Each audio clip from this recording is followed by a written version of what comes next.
I reckon this is literally the best vehicle money can buy. There were a few moments where the wheels just slipped quite a lot. The interior is freakishly luxurious. It is already annoying. It's a really accomplished vehicle. It does ride very firm though. Compared to the Defender, I think this car is way better.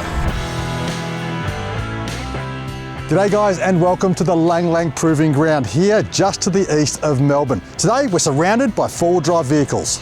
And whilst this is the home of Australia's very own Holden, today we're surrounded by Chinese vehicles. So who has taken over the Lang Lang Proving Ground? We've got standard and modified Tank 300s. We've got this beast and we're going to give you a stack more information on this a little later.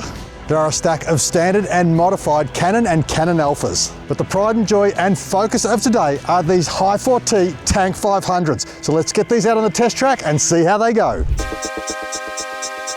G'day, I'm Matt from Car Source. Hey, what's up? My name's Ellie Awesome. I also run Awesome EVs Guide on YouTube. Matt here from The Right Car YouTube channel. Hi, my name is Train from Carreta, Malaysia. I'm Paul Gover. I'm from Wheels Magazine. I'm Matt Keenan, commentator for the Tour de France. So if you watch a bike race, I'm the voice you're listening to on the telly.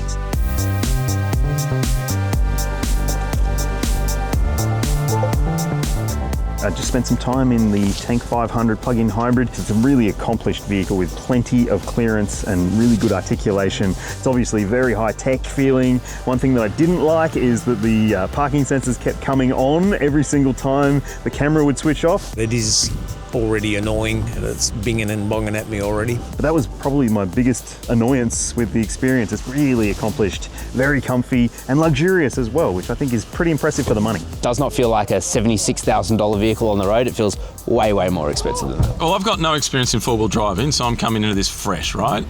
But if I can get through that course, it's more about the car than it is about me. There's a lot of IQ in this car, and this car is smarter than I am, so I'm trusting the car. We had probably a 2-minute tutorial. I don't know what I'm doing. I tried my best.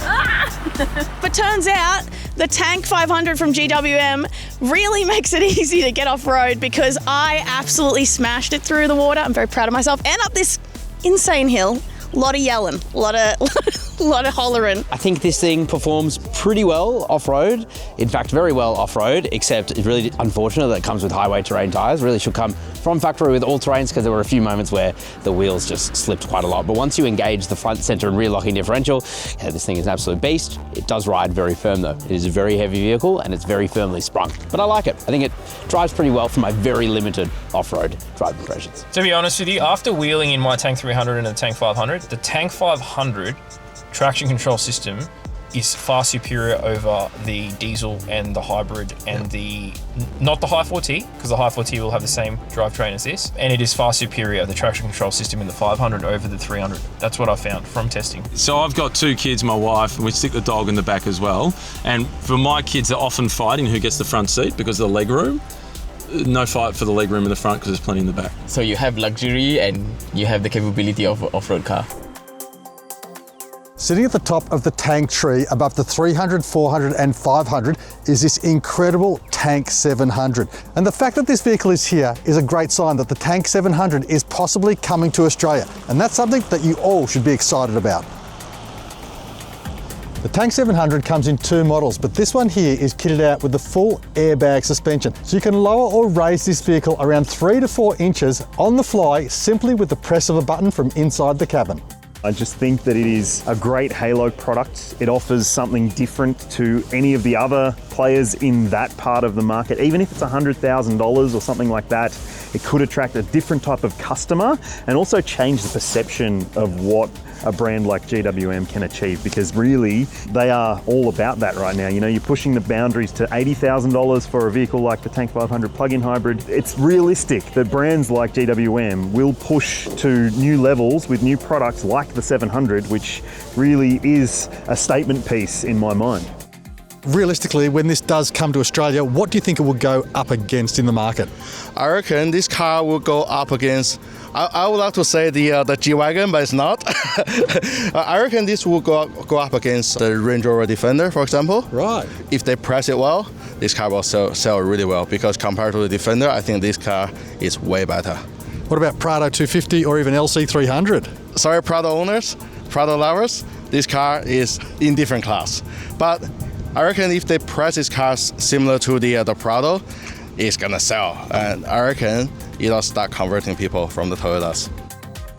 So as you can see, guys, anybody who sees, touches, feels, experiences and drives these vehicles, they absolutely love them. Well guys, let's find out a little bit more about the Tank 500 High 4T and why this Australian iconic destination is now the home of GWM, and find out what's been happening right here to make these vehicles even better for Australian conditions.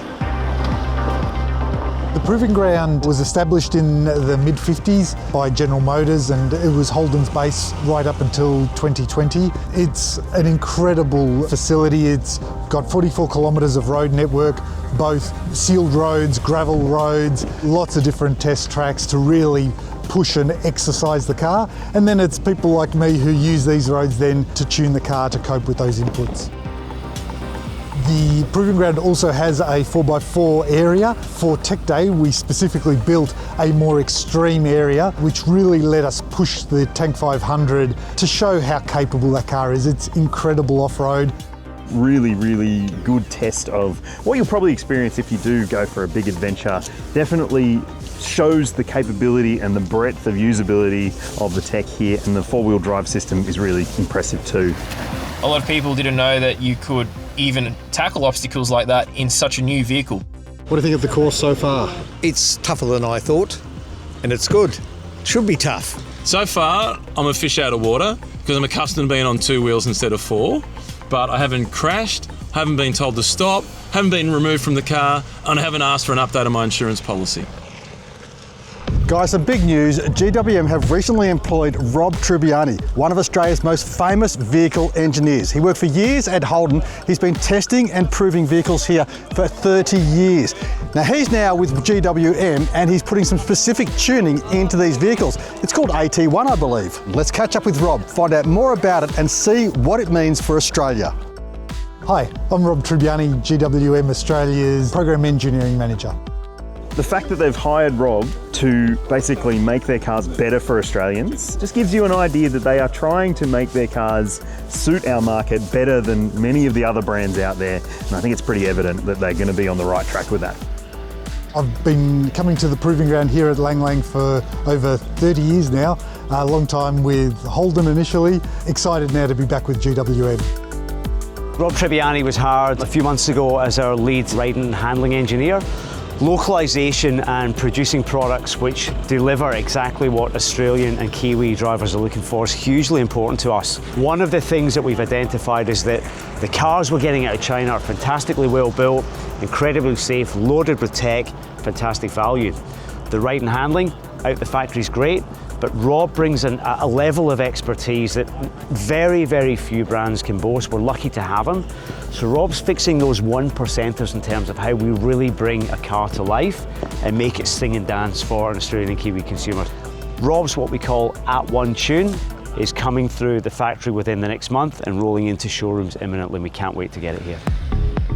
So AT1 is our project name for this.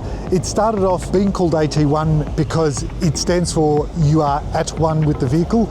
I want our cars to be confidence inspiring, where the drivers get in it and they just love to drive the car. It really rewards an enthusiastic driver, but if you're not that enthusiastic about driving, it still gives you that really confident and safe feeling behind the wheel. We feel like when drivers are at one with their car, it's when they're most confident, and that's where the at one came from, or AT1. But it also was a nice tie-in to being Australian Tune One, because this is the first time that GWM has undertaken doing this local tuning work.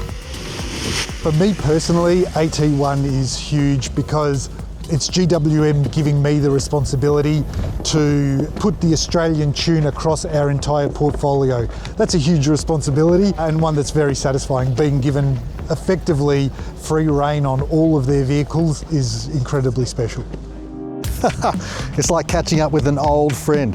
This right here is the Canon XSR that I drove up Deer O'Clock Hill. I've actually put in an offer on this vehicle. I reckon this should be our next camera car. And the thing that I like about this car, apart from the beautiful colour, is the front and rear lockers, the strength, the durability, the performance you get out of this vehicle. That's awesome. What's your favourite car of the day? Well, definitely this one, mate. I like Tank 300, High 4T. Yeah. What about you? Look, they're all pretty good. They're all pretty good. I've got a soft spot on the Canon XSR that I've put an offering on. No way. How about that red Canon? That's the one we took up Beer O'Clock Hill. How good would that be as the new camera crew car? I reckon that'd be the perfect vehicle for you, Simon. Yeah, perfect. Perfect vehicle. Like, it's capable, it's twin locked, it comes standard with all-terrain tyres. We've seen that vehicle do Beer O'Clock Hill, so there's really nothing in Australia it can't do. So why not? Yeah, Come on, GWM. Give Simon that XSR. Let's go. Please connect your phone and try. The car's Here we go. responding. So this car is responding. Technology. On display today, we've got virtually the whole range of GWM vehicles, from cars right through to the High 4T Tank 500s at the top. Now you'll see here a stack of these SUV type vehicles, and you'll see on the side of them we've got High 4, not High 4T. That raises a very important point, guys. What is the technology that's coming out? Actually, in China, GWM has High 4, High 4Z, High 4T and High 4G. So there's a whole range based around this philosophy of technology.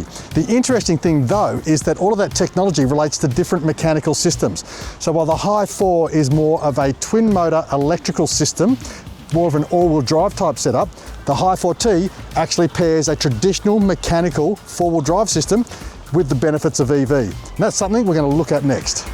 High 4T takes this High 4 philosophy to an all new level with no compromise off-roading. So if you think of a traditional four-wheel drive system that has transfer case, prop shafts that run forward and back, locking front and rear diffs, High 4T gives you all of that mechanical system, which allows you to go off-road and basically anywhere, but then couples that with the intelligent systems that switch the car from EV mode to hybrid mode. And there's also an intelligent mode where you can use the engine of the car to charge the battery. Where that really comes into play is, for example, if you're driving to a campsite, you can command that the car keeps the battery level at say 80%. So as when you get to your campsite, you can then use the V2L system to discharge the battery and power your campsite, which is a really cool feature. Whilst the Aura is a cute little city car, for us it's all about the four-wheel drives. Now we want the reliability, the proven trustworthy system of a full mechanical four-wheel drive system, and that's what High 4T gives us. You've got the petrol engine, 2-litre turbo, even possibly talking about a 3-litre turbo diesel coming, so hang on for more news about that. But you've got that ICE engine to start with. You've got the 9-speed proven automatic gearbox, and you've then got a chain-driven mechanical transfer case. Now that transfer case not only has low range, it's got a locking differential in it. So the High 4T system incorporates the center diff lock, a front and a rear diff lock, a triple diff lock system for maximum off-road traction. Now, guys, you're all a bit resistant. We know there's a lot of negativity there towards EV vehicles, but a hybrid, is that the perfect balance between new technology and old school proven mechanical ICE-driven systems? Best of both worlds. You can literally commute to and from work every day of the week if it's under 100 kilometers on pure EV. So think about that. How much fuel you save during the week commuting to and from work, right?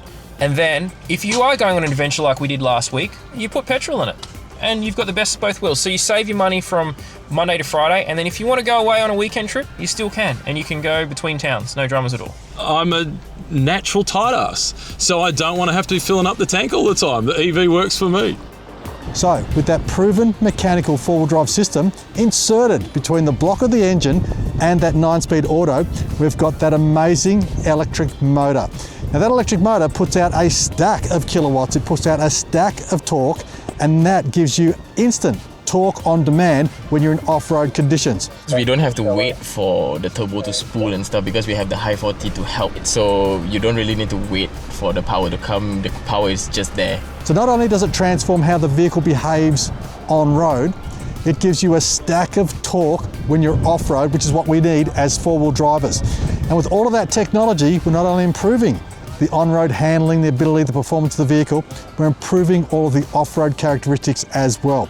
So a triple diff-locked mechanical system with the hybrid advantage of having EV torque and power on demand, guys, that's got to be a winner. Now guys, the Canon Alpha has been here for quite some time. We've driven it in the PHEV and had a stack of fun up on the tracks in Tallarook, just north of Melbourne. And this actual model, is the one that I drove up Birraclock Hill. So it does have a few battle scars, it's been bashed and crashed, but the typical vehicle, it's got no lift, this is standard height, but it's running approximately 33-inch tyres. It's been set up with a bit of a tub rack. We've got some cases up on top there. We've got that amazing ladder system and on one side and an awning on the other. And roller rack in the rear here. This vehicle is midway between an F-150 and a Ford Ranger. So if you want a little bit more than what a normal dual cab ute on offer here in Australia can do, the Canon Alpha might just be for you. Canon Alpha High 4T was the first plug-in hybrid ute to make it up Birraclock Hill. So again, questions are asked about the capability of plug-in hybrid utes. We were one of the first to market with that technology and certainly the first to conquer the grueling Birraclock Hill. Canon Alpha, PHEV, diff locks off. Whoa! I think people who are anti-Chinese vehicles, they probably really need to rethink why that might be the case. If it's a political stance, fine, I'm not getting involved with that. But if it's that you think that the cars aren't good enough, you really need to try one, because if you haven't experienced it, you're just talking bull. Well, when the Japanese first came here, there was also the negativity towards them, and now they're in many respects the market leaders. And the same's going to happen with the Chinese. The Chinese are continuing to advance on the technology, they're chasing to be number one, and they're on the way, they keep going up the charts. If you haven't tried a Chinese EV yet, or even an EV in general, or a hybrid or a PHEV, I think you should absolutely go for it. I mean, don't knock it till you try it, you guys. You know, you gotta be in it to understand it. So check it out. We've been working on GWM Tech Day for the last 3 days. It's been a 3-day event. It's been the biggest ever showcase of GWM new products, technology, our plans and our ambitions. Tech Day is really a showcase of our High 4 and High 4T technology. It's a very intelligent tech that not only gives you increased performance, it also gives you the fuel economy benefits and the emissions that you expect from clever tech. I think it's always good to be able to see a mix of different products, even products that aren't sold in your market, just to be able to experience what else could come later on, what else is available to different markets, and agitate for those things to be available in our market as well, because we don't want to miss out. Tech Day has been really cool. GWM has really given us a great day. Plenty of different activities to do and different cars to try. There's a lot going on, so it's been a lot of fun. GWM really does have an incredible lineup of vehicles, and I'm excited to see where we take this AT1 tuning and also for the product that are coming on board in the future. This has been the biggest event that GWM has ever put on. It's been a significant investment. We're only getting started. There's a huge amount more to come from GWM. As I say, ambitions top 5, 75,000 units. We know that's not going to come easy. We have to keep developing the best technology and the best cars that we can, but that's our plan. Click here to see when we took GWM vehicles up Birraclock Hill.